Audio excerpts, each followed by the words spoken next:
don't know about this. Oh my gosh.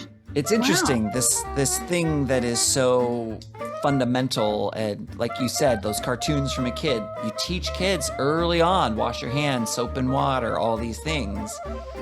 And yet, why and how does it work? And what's actually going on when you do it? It's very interesting. Hi, I'm Ryan. I'm a science teacher. I'm Cheryl, and I slept through science. Each episode will tackle a science question you may have learned in school, but can't quite remember or fully explain. And I'll take the risk of asking the dumb questions so that we can all understand the science we slept through. The bell has rung. Let's get started. Welcome to Lesson 70. We are in our Invisible Things unit. Cheryl, is there something invisible you would like to talk about today? Oh my gosh, there sure is. Okay. But to start things off, I want to share with you a clip from my favorite TV show of all time. Do you know what my favorite TV show of all time is? Let's see. Probably Star Wars, Clone Wars. No, you're thinking about yourself. Oh, no, that's not my Actually, favorite no, show. it's Mandalorian. Well, I guess you might have a favorite show and then a favorite Star Wars show. I don't even know. I do. I think Firefly is your favorite show. Oh, Firefly is really good. It's not my favorite show, though, actually. What's your favorite show? Lost. Oh, I've been rewatching it. Oh my gosh. You? Yes. There's so much I forgot. It's very good. So good. It's very good. So good. But what is your favorite show, Cheryl? My favorite show is Friends. Oh, just like my sisters. Yes. Oh my gosh. I just love Friends so much. And I think one thing I like is that, you know, we're watching these people from like age of 25 to 35, kind of like figuring out a lot of like what we'd say now, like adulting. So this scene is a great little moment that I think will lead great to our pre-assessment, Ryan. Oh, wonderful. So I'm going to share my screen. Okay. Which is a good time to remind all of our podcast listeners that we also have this on YouTube. And so if you want to see visually what's going on, you can hop over to our YouTube channel. Okay. I love and quote this scene, and now you get to be a part of it, Ryan. Okay. Oh, look. What? The spoon. You licked and you put? You licked and you put? Yeah, so?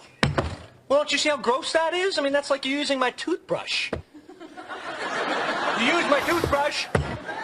Oh, that was only because I used the red one to unclog the drain.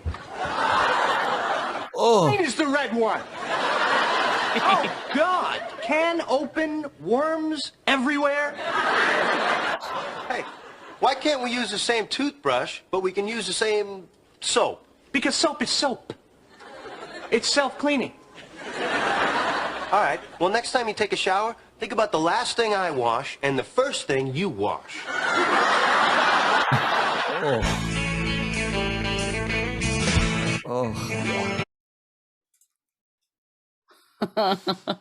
Oh boy. Now I have watched every Friends episode once, and some of them more than once, but not enough to remember it the way a lot of you Friends enthusiasts do. Yes. So I vaguely remember that scene, but could not have told you what that is. And I definitely didn't remember being as grossed out. Yeah, it's pretty gross. Yeah. Especially unclogging the toilet. Blah. Yeah. Oh, I know. Yeah, it's gross. So what's the question? Well, we're talking about invisible things. So this week I want to talk about germs, but germs is a very broad subject that I know we're not going to cover everything about today. So my question for you today, Ryan, is soap self-cleaning? Oh, you want to kind of fact check Chandler there, huh? Who's right, Chandler or Joey? Because they had different opinions on this. Okay. Great. That's a great intro. Somewhere my sisters are very excited about this. Yay. Let's move into our pre-assessment then. What do you think? Do you think soap is self-cleaning? I think it probably depends on a couple of factors, which feels like a very Okay. Ryan answer to give you, actually. It Um, does, doesn't it? because I think, like, what they're talking about, their bar of soap in their shower that Mm-hmm. they're touching directly to their bodies, which, by the way, oh Mm-hmm. my gosh, just get a washcloth and put it on the washcloth, but whatever. People have their own style. I think that their soap is not self-cleaning for what they need it to be. You know what I mean? I think because I think that if something is sitting on top of the bar of soap, that I don't think there's enough of whatever is in the soap that's doing the cleaning to like get up and then like clean if there's germs, if there's like, I don't know what else, fecal matter, skin cells, like all this stuff. Mm-hmm. There's a lot of stuff that you're like washing off your body if you're using a bar of soap on your body. And I don't think that like a solid bar of soap that has gotten wet on the outside is going to clean and like to like an antibiotic level necessarily, But I don't know Okay. if that applies then to like if you had a um bottle of liquid soap and you put some germs inside of the middle of it, would it clean that? Or Mm. like if you had a bucket of bleach and you put something on top of it, I think that would like do its job and clean it. But I think it probably also depends on what is the thing that we're trying to clean, because I don't think soap cleans everything always necessarily either. Okay. So it depends All on right. like what kind of germs, what kind of bacteria. Okay. Yeah. Next question. What do you think soap actually does? Oh no. Well, it cleans you. Uh-huh. Which means what? Oh gosh. Okay, well like I don't know if it's like attacking the germs or like helping remove what's attached to your skin, which then helps you clean. Like do those germs just go down the drain or are they dead? Is it kill? I think it might be killing germs, but there's also like you can buy antibiotic hand soap. So Mm. then that's like a stronger level. And my guess would be it's doing something like killing germs and bacteria, but I'm not sure. Yeah, I don't Okay. know. It's important. Okay. If it were to be killing them, any idea how it might be killing them? I mean, my brain just goes to like something more intense than soap. Like I think about bleach. I Mm-hmm. think like there's a chemical or something in. I still actually I don't even know how bleach kills things either. How do things kill things? Um, Okay. is it like taking it apart, or is it like is it on a molecular level, like attaching to it so that it can't do something, or like taking it apart on that level? Because they're all invisible. Um, Mm-hmm. I don't know how else it would kill something, actually. Okay. I just think of like the elementary school little like cartoons of like the germs with the mean Mm-hmm. faces and then the soap Mm-hmm. suds. Um, yeah, I don't know. Okay. Okay.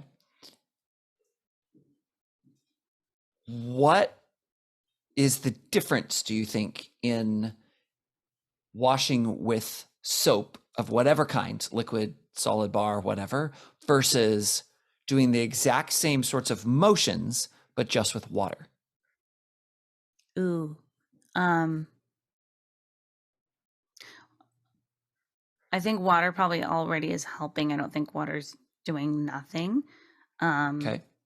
and I know the temperature of the water makes a difference too, like using hot water is killing more germs.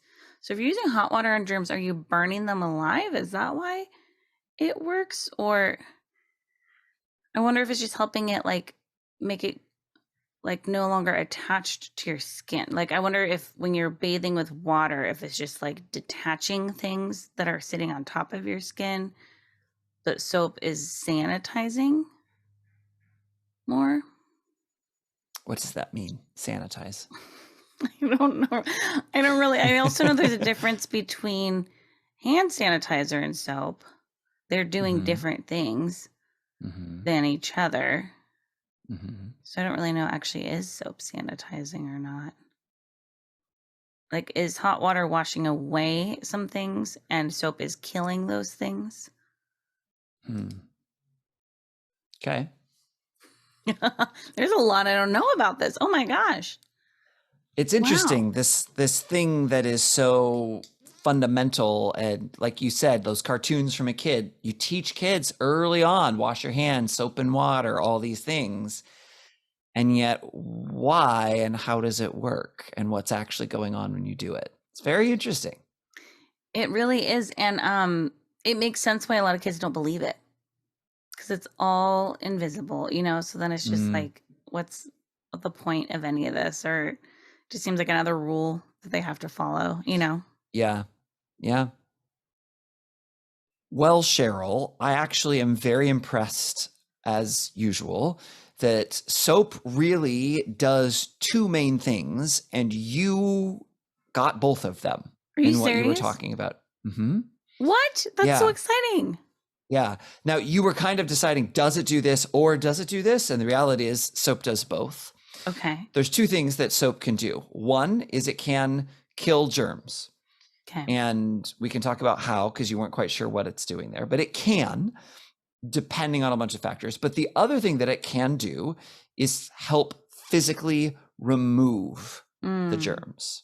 And you talked about that as well, like actually help them get off of you. And actually, it is both of those things together that make soap useful. Okay. Okay. Cool. Let's start with the second one of like physically getting them off, and then we'll talk more about the killing of germs thing. To get them off, soap is a really unique molecule, and I'm going to teach you a couple of terms. One term I know will be new. The other two, I think we may have talked about before in a previous lesson. Soap is amphiphilic. I mean, at the point, like that sounds like something I'd guess in Scramble without actually knowing what it Yeah. means. Yeah. What that means is it has two different ends. So it's a long molecule that's kind of a chain. And on one side, it's hydrophobic. And on the other side, it's hydrophilic. And those are the two words that I can't remember. Did we talk about those already? I mean, I can guess what they mean, but I don't know if we've used them in this podcast before. Okay. Why don't you go ahead and guess what they mean? I mean, a phobia is being scared of it, and hydro is Yep. water. So I'm guessing Yep. one is like either water resistant or stays away from water or Yep. something Yep. like that. And then I'm Exactly. guessing the other end, it means the opposite of that. It does. It does. It means water loving, like phileo, like phileo, like Oh, yes. Philadelphia. It's the same, Mhm. right? City of brotherly love, right? Same thing. Does Yes. that make sense? Yeah. Yeah. So it is. It's one end that really is attracted to water and the other end that isn't. But things that aren't attracted to water are usually attracted to oils. Oh, yeah, that makes sense. I was actually going to use oil as an example. Yeah. Exactly. And so not everything falls into those two categories, but most things do. And what that means is soap is able to connect to both things. When you wash your hands with water, the water is rushing around and off your hands. Well, that can physically move some things off, but our hands are covered in oils. Like just our own bodies produce oils and things like that. That's why you can like leave fingerprints and smudges on your phone, right? On the glass on your phone, just because of the oil that just is naturally on your hands and fingers. And germs can be embedded and get stuck, for lack of a better word, in those oils.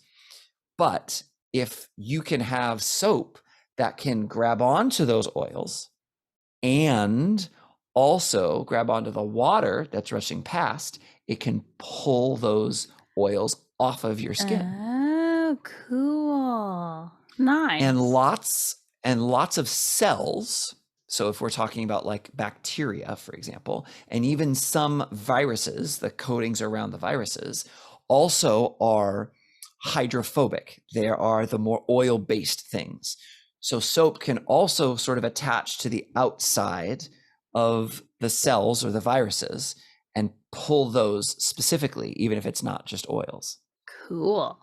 That's really cool. Yeah, it's very cool. It is. Well, that's why too, if you've ever had just like your hands are just sticky or something and you try and wash it off with water and it doesn't really do anything, but then you wash it off with soap and then your hands feel a lot cleaner.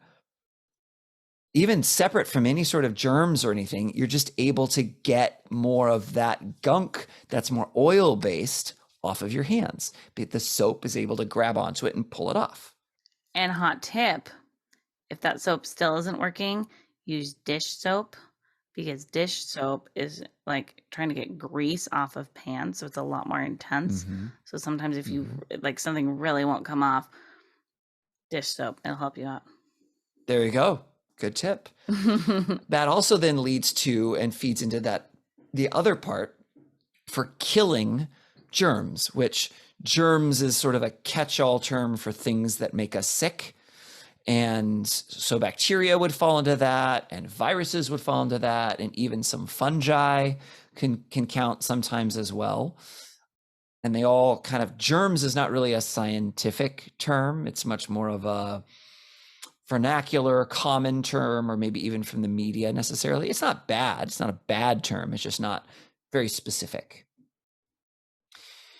And like I mentioned, a lot of those cells are hydrophobic on the outside, and even the casings around some viruses. What that means, in addition to soap being able to grab onto them, also sometimes those soap molecules, I told you they were kind of long and narrow, can actually they're like attracted to them and kind of wedge into those membranes, the outside of the bacteria, and actually kind of, like you said, kind of pull them apart, break apart those cells. And that's not good for a cell to be alive. Think of like if you as a person were to get pulled apart, that would not be good for you to be alive. No, not so much. No, Well, I thought same thing for cells. Because of when we were talking about whenever we talked about molecules, so we've talked about like dissolving or different things like that, and like what's happening, or like when something goes through like a molecular change, that like other things are like attaching to it or coming between those not elements, but elements actually. Aren't they elements? They literally Depends are on elements. what we're talking about. I don't actually know what you're talking about at the moment, so I'm not sure. So it's really interesting that it just kind of like wedges itself in there.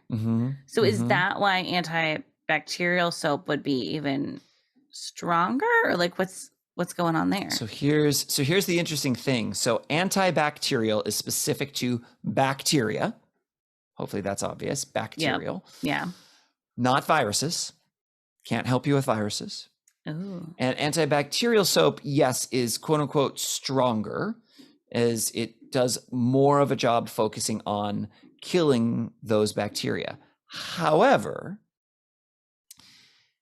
most medical organizations, including the CDC, do not recommend that most people, under most circumstances, use antibacterial soap because we don't need it that strong. And it is likely that antibacterial soap is a contributing factor, not the only thing, but a contributing factor to antibiotic resistant bacteria.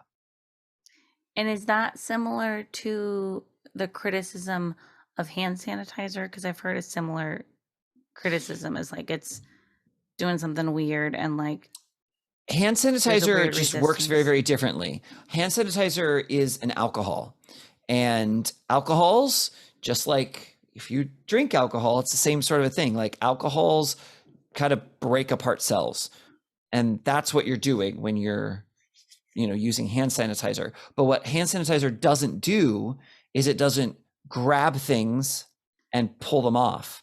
There's no water that you're rinsing off with. There's nothing to actually remove those things from the surface of your skin. So you can kill things that are on your skin. Yeah. But you can't actually, there's no removing of them. They're still there, even if they're dead and they're like in pieces, which is fine. Like in that sense, it doesn't hurt you at all. But most of this, what I've read recommends washing your hands with soap and water over using hand sanitizer if you have the option between the two. Mm-hmm. Yes, I've heard that as well. Yeah. Interesting. Yeah. So Ryan. Yes.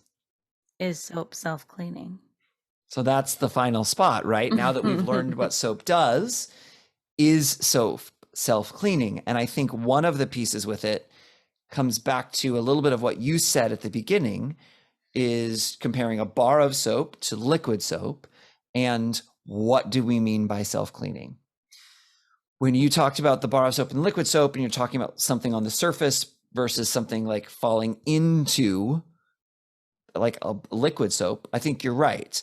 Because if the soap is going to be kind of breaking into stuff, if you're surrounded by soap, that's more likely to happen, which would happen in a liquid, than if you're on the surface of a bar of soap. But either way, we also know that liquid molecules move more than solid molecules. As a general rule, yes, that is true. Although when we were talking about that, remembering back to our hot and cold unit, that is all when we're talking about the same substance. Oh, okay. When the same substance is a liquid, its molecules are moving faster than when that same substance is a solid. But if you're comparing one substance to a different substance, it gets there's a little bit of crossover. There's still, as a general rule, that's still true, but there are things that can make that more complicated. For example, hand sanitizer is also a gel. Yeah. And that also restricts some movement of something. So it gets a little bit more complicated. Yeah. But yes, as a general rule. I'm going to use an extreme, somewhat disgusting example. Okay, great. To illustrate the point, you mentioned fecal matter. I sure did. I mean, Joey really did first, but I went from there. Yeah. Yep.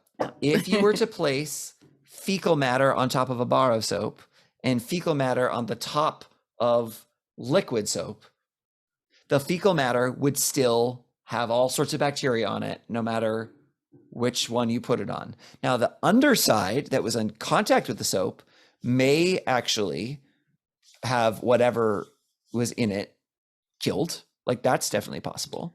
Yeah. But it's not like soap. It's not like you can go around touching things with soap or hand sanitizer and now this is clean and this is clean and this is clean. Yeah. That's not really what it's doing, right? You can't clean the whole thing. It would be like saying, I'm going to clean my car by taking a sponge with soap and rubbing it on the driver's side headlight. And now my car is clean. Mm-hmm. Right? Like it's just not the way that works. You've got to clean the whole thing. Yeah. Same thing with the soap. So yeah, if you put a bunch of dirt on top of a bar of soap, I wouldn't call that soap clean. And it's not self-cleaning, like it doesn't take care of all of that dirt. Now, dirt itself is a whole different way of looking at clean or not clean too, right? Yeah. But the same thing of liquid soap versus a bar of soap. Like you can sprinkle soap, like a liquid soap, with dirt on it. I don't know that I'd use that soap. I mean, it would probably be fine as far as like disinfecting. You could probably still disinfect. It would feel gross. Yeah. Not the texture. That's true. I don't even like the soaps that have those like little tiny grain things in them. Yeah. Because then you're rubbing it and it's like feels like you got stuff in there and it feels dirty to me. I think it's supposed to be exfoliating. Oh, I'm sure it is. Not a fan. Okay, so is it soap is not self-cleaning then. That's what we're getting at? I think if you had to force me to make a decision, in general, I would say no, soap is not self-cleaning. That being said, it does disinfect things that come into contact with it. So in Yeah. the sense of like, oh no, I dropped the soap into the dirt or into the toilet, let's say, Yeah. and then you pull it out, you kind of rinse it off, you're probably good. Yeah. Because in that sense, it is self-cleaning because it is disinfecting, Yes. Yes. right? You just want to make sure you can lather it up, because that's one of the key pieces is when you lather it up, that actually allows the soap to get into much smaller crevices and things to be able to get at more of the dirty, icky germs. Yeah. But I would not want to room with Joey. I think that's so the in real conclusion conclusion. is In conclusion, Yep. not going to sign up to room with Joey. Probably not Okay. Chandler either, but for different reasons. yeah. And now, Cheryl, it's time for your favorite part of the episode, the quiz. I would like to use soap on the quiz to kill it and remove it. Okay, good luck. I'd like to see you try. What does that look like? How do you do that? I don't know. Clever connection, though. Oh, thank you. First question. What do hydrophobic and hydrophilic mean? Hydrophobic is repels or doesn't like water. Mhm. And hydrophilic is loves water.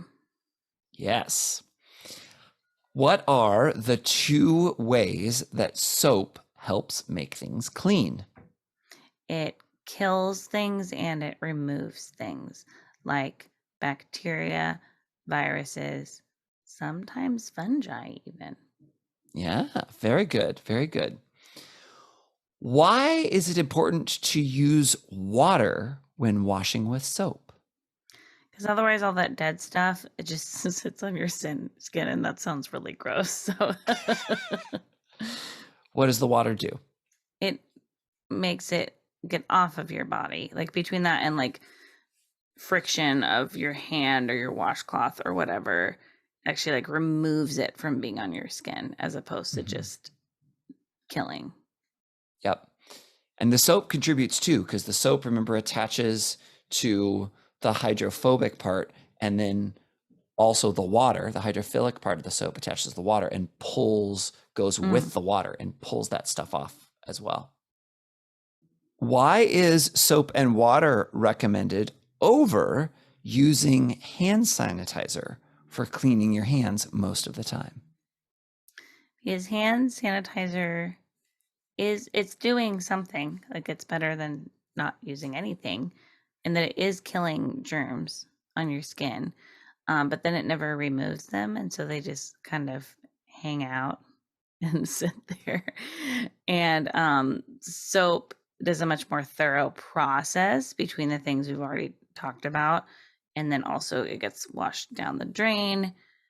And we didn't talk about hot water, but I sounds like hot water is actually like important too compared to cold water. So we didn't talk about hot water, and actually it's not that important. What? Yeah, I mean, it technically can make a little bit of a difference, because if the molecules are moving a little bit faster, they might be able to jiggle around a little bit more. Okay. But it's all happening so fast, and like your movement of your hands is a much bigger effect than the movement of those molecules. Oh. And you even mentioned, oh, it might be hot enough to kill the bacteria. Yeah. Well, it can, but think about if you hear of when there's like a problem with your sewer system and you have to like check your do something to your water to make sure that it's clean before drinking it. What do you do to the water? What are you supposed to do? Boil. Uh-huh. Yeah. So if I wash my hands with boiling water, then the temperature of the water would help as Correct. well as hurt a whole lot. But if it's Yes. not boiling, then No. it's not really. Yeah, the temperature at Yeah. which you'd have to get it so that it would be enough to actually kill bacteria and other things like that would be high enough that it would cause burns. Gotcha. I mean, Yeah. that makes total sense. Yeah. Yeah. Interesting. Yeah. Yeah. And finally, and most importantly, is soap self-cleaning? Explain your answer.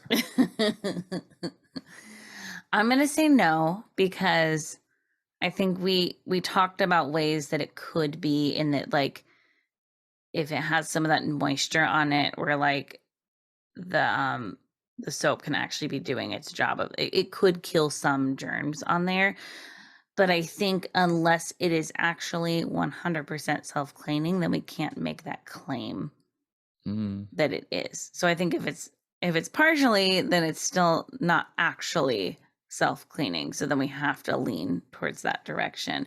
And also when we think about Joey and Chandler's conversation of Mm-hmm. like them both using the same bar of soap on their bodies, I think part of it has to be, is that gross?